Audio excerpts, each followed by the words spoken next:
Jesus. I went on with this live yesterday. Through. It's like my life is not alive. We'll see if today's does, right? Because I do not have storage for the shit. I don't have storage, man. I don't have storage. Okay. So we did Philemon, Simon, who was called Peter. I was on the shore of the lake of Galilee when I first beheld Jesus, my Lord and my Master. My brother Andrew was with me, and we were casting our net into the waters. The waves were rough and high, and we caught but few fish, and our hearts were heavy. Suddenly Jesus stood near us, as if he had taken form that very moment, for we had not seen him approaching us at all. He called us by our names, and he said, "If you follow me, I will lead you to the inlet where the fishes are swarming." And as I looked at his face, the net fell from my hands, for a flame kindled within me, and I recognized him. And my brother Andrew spoke and said, "We know all the inlets upon these shores, and we know also that on a windy day like this, the fish seek a depth beyond our nets." And Jesus answered, "Follow me to the shores of a greater sea. I shall make you fishers of men." So you'd be eating man butt, I guess, Wayne Train. Is that what you mean? Be eating man butt. That's funny. You'd be fishermen of men. I am. I'm a fisher of men. I don't know. I don't have no men. Or I have plenty of men. Girls don't like me. I'm not a real girl. I'm not a real girl. And we abandoned our boat and our net and followed him. I myself was drawn by a power viewless that walked beside his person. I walked near him, breathless and full of wonder, and my brother Andrew was behind us, bewildered and amazed.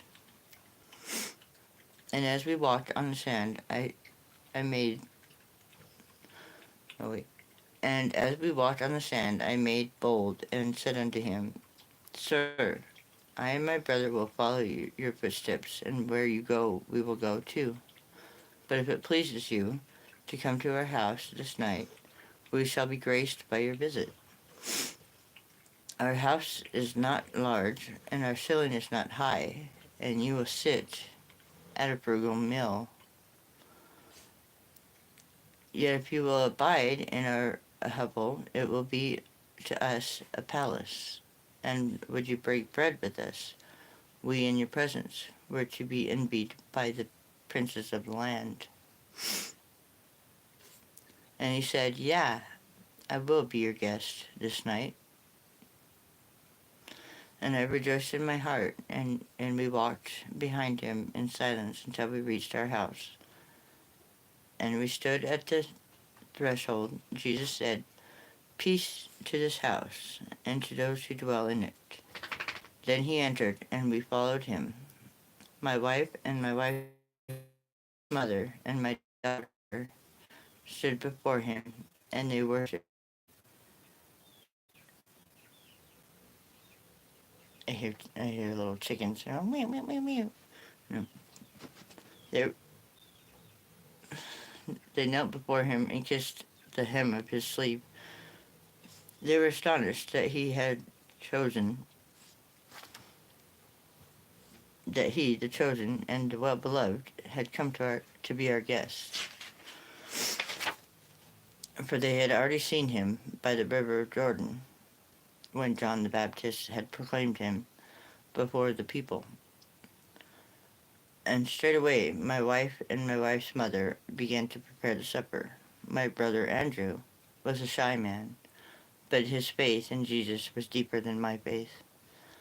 And my daughter who was but 12 years old, stood by him and held his garment as if she were in fear that he would leave us and go out again into the night. She clung to him like a lost sheep that has found its shepherd. Then we sat at the board, and he broke the bread and poured the wine, and he turned to us, saying, "My friends, grace me now in sharing this food with me, even as the Father has graced us and given it unto us." These words he said ere he touched a morsel. Oh, that morsel, Ron. What a morsel you are. Is that like a morsel mushroom? And as we sat with him around the board, we felt as if we were sitting at the feast of the great king. My daughter, Petronella, who was young and unknowing, gazed at his face and followed the movements of his hands, and I saw a veil of tears in her eyes. When he left the board, we followed him and sat about him in the vine arbor. And he spoke to us, and he listened, and our hearts fluttered within us like birds. He spoke of the second birth of man, and the opening of the gates of the heavens, and of the angels descending and bringing peace and good cheer to all men, and of the angels ascending to the throne, bearing the longings of men to the Lord God. Then he looked into my eyes and gazed into the depths of my heart, and he said, "I have chosen you and your brother, and you must needs come with me. You have labored, and you have heavy laden. You have been heavy laden. Now I shall give you rest. Take up my yoke and learn of me, for in my heart is peace, and your soul shall find abundance and a homecoming."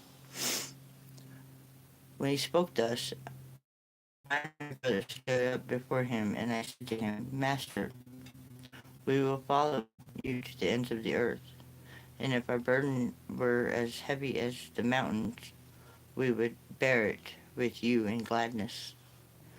And should we fall by the wayside, we shall know that we have fallen on the way to heaven, and we shall be satisfied." And my brother Andrew spoke and said, "Master, we would be thrust between your hands and your loom. Weave us into your cloth, if you will, for we would be in the raiment of the Most High." And my wife raised her face, and the tears were upon her cheeks, and she spoke with joy, and she said, "Blessed are you who come in the name of the Lord. Blessed is the womb that carried you, and the breast that gave you milk." And my daughter, who was but 12 years old, in case you want to know, sat at his feet, and she nestled close to him, and the mother of my wife, who sat at the threshold, said not a word. She only wept in silence, and her shawl was wet with her tears. Then Jesus walked over to her, and he raised her face to his face, and he said to her, "You are the mother of all these. You weep for joy, and I will keep your tears in my memory." And now the old moon rose above the horizon, and Jesus gazed upon it for a moment, and then he turned to us and said, "It is late. Seek your beds, and may God visit your repose. I will be here in this arbor until dawn. I have cast my net this day, and I have caught 2 men. I am satisfied, and now I bid you good night." Then my wife's mother said, "But we have laid your bed in the house. I pray you enter and rest." And he answered her, saying, "I would indeed rest, but not under a roof. Suffer me to lie this night under the canopy of the grapes and the stars." And she made haste and brought out the mattress and the pillow and coverings. And he smiled on her, and he said, "Behold, I shall lie down upon a bed twice made." Then we left him and entered the house. And my daughter was the last one to enter, and her eyes were upon him until I had closed the door. Thus, for the first time, I knew my Lord and Master, and though it was many years ago, it still seems but of today.